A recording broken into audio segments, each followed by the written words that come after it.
Hi friends, thanks for joining me. Today I've got a layout for you using the amazing August Hip Kit. In fact, it's just the main kit I'm using today.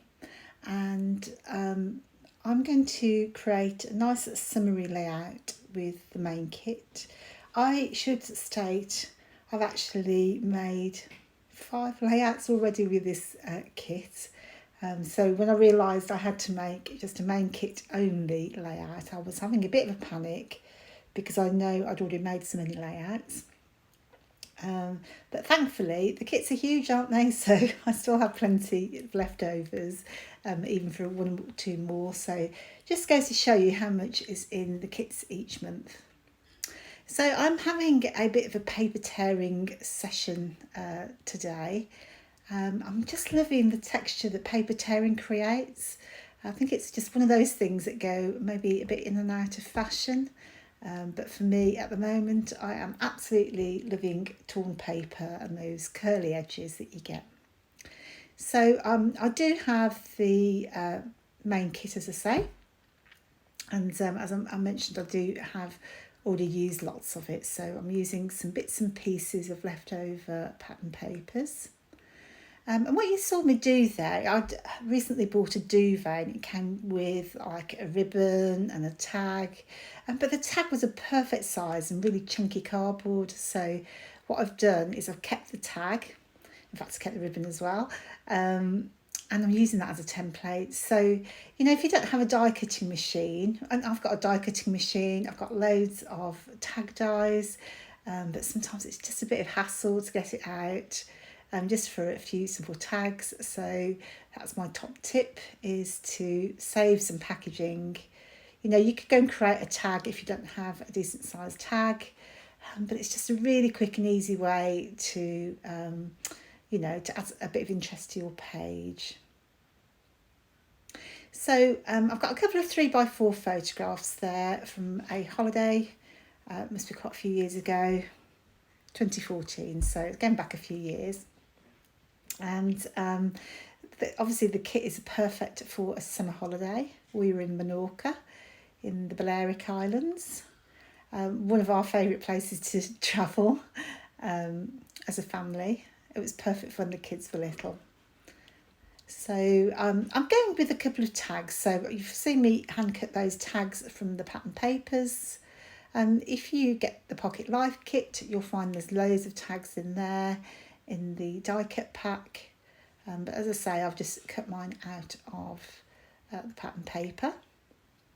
And when I tore my pattern papers at the top there, you'll see I purposefully had them coming down towards the middle there. So I think the first one I tore was the blue one, and when I tore it I kind of just guided it so it came down in the middle, because my vision was really to have those layers pointing down where the photo will go, and then go up at the edges. So I am just going to lay down some just ink to add interest to the background, and as usual I'll probably cover it all up. Now, interestingly, when you get your pattern papers each month, have you noticed they come pre-packaged with a really sturdy bright white piece of card, which I think is just to transport it and to keep it safe, and that's what I'm using for my background. It is really stiff card. What I did find in comparison to the card I normally use, I just did find that my ink didn't flow as quickly. It's a really matte card, so what it did was absorb the ink quite easily. So that's something to know. You could, if I'd used a bit of gesso, I would have got a bit of a different look, because the ink or the paints would float on the top. But as it was, I was fine with what happened. It's just, it didn't flow across as I was expecting. And that's just because I'm used to using different white cardstock. But I've definitely kept all of mine from all the months we've been having it pre-packaged. So I've got a nice little stack because it's really super thick card. And I thought, oh, it's going to be great for making mini books and things like that. So it's really down to the embellishing now. So I'm going to have my photo at the top there, And one of my tags, when I was cutting out from the scrap paper I had left, it got a torn edge, and I've kept that torn edge rather than straightening it off. Not easy to say. And I've also flipped it so it's upside down. So I can have one tag poking out the top of the photo and then the other facing downwards below the photo. And now it's time to get out all those lovely die cuts, the fabric pieces, which are just lush. But anything you've got left really, because there's always loads and loads of die cuts. And what I'm doing is I'm layering and tucking those in between the edges of the papers and my photo. So really building up those layers. So to me, I think the successful thing is when you overlap. So I don't have things floating around and not touching and connecting. So I've overlapped so much that maybe you only see a little piece poking out. And sometimes I used to think, oh, well, it seems a bit of a waste because you can't see much of it. But really, that's what gives you that absolute depth and detail, because you can just see a bit. So what happens is when you're looking at it in real life, you're kind of intrigued as to what's below, and it kind of holds your eye a little bit longer. So that would be my top tip.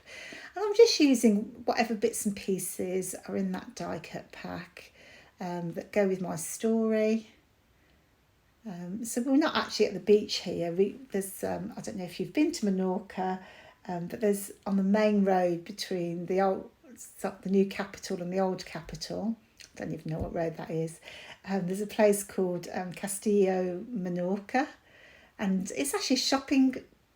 It's just the weirdest place ever. It's they've made the building look like a castle, hence the name.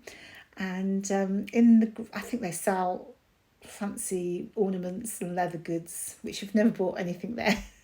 But you can also pay to use the facilities there. So they've got a swimming pool, and they had trampolines and I don't know, all sorts of bits and pieces that are great for kids. So we've been there a few times. It's the weirdest place, as I say, because it's actually a shopping place, but it's not our taste in shopping because we don't do things like ornaments. So it's coming along nicely. I've just threaded some twine through the top and tied a bow through that top tag there, and I've looped that twine so it floats down to the bottom tag. And as you can see, I did cover up most of the ink I put down initially. Even though I marked it out, I still managed to cover it all up. So just using a round paintbrush now. Now this is where you have to be super careful because remember I said it didn't flow very well. So what I'm aiming to do is just lay down a bit of colour under my clusters just to ground it to the layout. And then I'm going to add some pink splatters in the same colour. So again, use your fine paintbrush, or your round paintbrush rather. I think I've got a bigger paintbrush coming, maybe not. And then I'm going to add some white spatters. So I've just got white ink.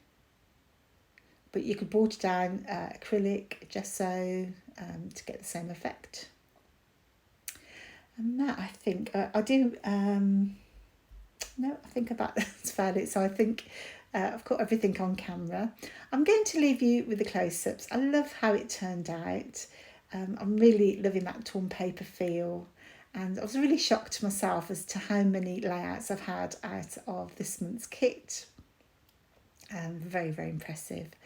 If you like it, love a thumbs up. And don't forget the challenge is up tomorrow, and there's always plenty going on in the group. So hopefully I will see you over there.